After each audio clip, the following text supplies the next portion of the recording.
Now the ink is dry on that bill. Student loan borrowers need to start planning ahead. KVUE's Dominic Newland live on UT's campus with the timeline of when borrowers have to start paying back again. People have been pushing this off, and students especially saying, oh man, we got to start paying soon. I know, Rob.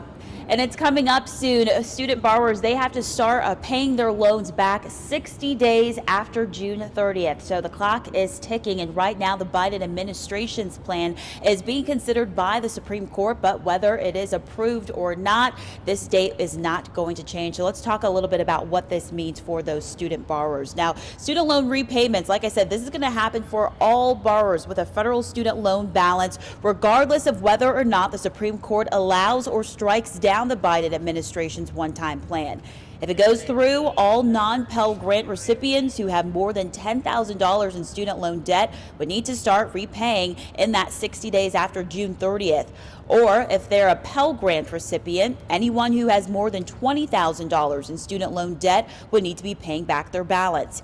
If the Supreme Court strikes down the plan, then all borrowers with federal student debt will begin repaying their entire balance on August 30th of this year.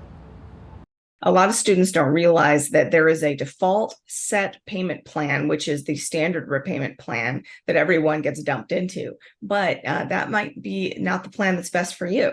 So there are a whole slew of other plan options that you can look at and talk about with your loan servicer to figure out what's going to be best for you. Now, anyone with private loans won't have any of their private student loan debt forgiven in any case, since private loans were not a part of the federal student debt forgiveness plan. But overall, there is a lot on the line for these student borrowers, and the Supreme Court, according to experts, are supposed to make their decision on the Biden administration's plan sometime this month, possibly late June. But the overall message is these payments are going to pick back up. That deadline is 60 days after June 30th, Rob.